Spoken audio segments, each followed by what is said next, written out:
ce mois de septembre, l'Ouzbékistan célèbre le 30e anniversaire de son indépendance de l'Union soviétique.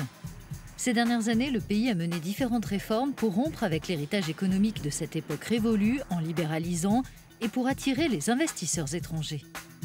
Récemment, plusieurs milliers d'hommes d'affaires ont rencontré le président ouzbek pour discuter de l'avenir. Il reste beaucoup à faire, mais des changements se font déjà sentir. Grâce aux réformes, le climat de l'investissement s'est amélioré de manière significative. L'un des principaux axes de la politique nationale consiste à garantir l'état de droit, notamment la protection des droits des investisseurs. L'usine sidérurgique de Tachkent, qui a démarré son activité l'an dernier, fait partie des grands projets industriels récents dans le pays. Elle a fait l'objet d'investissements étrangers à hauteur de 226 millions d'euros. Cette unité de production verte a été conçue et livrée par le groupe italien Danieli. Cette usine a une importance stratégique pour l'Ouzbékistan. Elle représente un élément essentiel en vue de créer un cluster industriel dans la sidérurgie. Le secteur des nouvelles technologies fait partie de ceux qui se développent dans le pays. Des incubateurs pour start-up et des programmes de tutorat ont été mis en place. Ce parc dédié à ce domaine a ouvert ses portes en 2019 à Tachkent.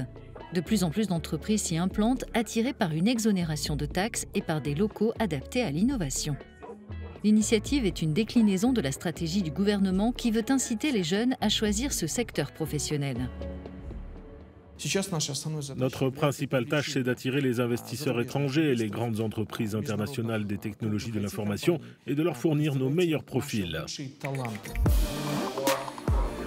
La start-up Zip24 a été créée par l'un des résidents du parc. Elle a lancé un produit dédié à la logistique. Une solution de cloud de gestion complète pour tout type d'entreprise de e-commerce ou de livraison qui permet de tracer le produit et le paiement, de la prise en charge à la livraison, en optimisant les délais, les routes empruntées et les coûts de transport. Zip24 compte déjà des clients dans plus de 25 pays et a levé plus d'1 million d'euros d'investissements étrangers jusqu'à présent. D'année en année, de mois en mois, on développe notre activité et notre entreprise suscite beaucoup d'intérêt. Autre résident du parc, Akmal Paiziev. Il a cofondé un service de mise en relation avec un taxi dans un délai très court dans 7 villes ouzbèques. Les cartes créées par l'entreprise renseignent l'usager sur l'emplacement exact où il doit se rendre pour le prendre. L'itinéraire de la course est identifié grâce au big data pour exclure les routes les plus encombrées. L'entreprise a aussi lancé un service de livraison de repas qui est devenu le plus important du marché ouzbek. Une activité qu'Akmal Paiziev prévoit de développer. Notre entreprise a de grandes possibilités d'évolution, à la fois dans le pays et en Asie centrale. Et je sens que des investisseurs étrangers sont intéressés. Nous sommes en contact avec des investisseurs presque toutes les semaines. Dans le rapport Doing Business 2020 de la Banque mondiale, l'Ouzbékistan a été classé parmi les meilleures économies pour la facilité de faire des affaires.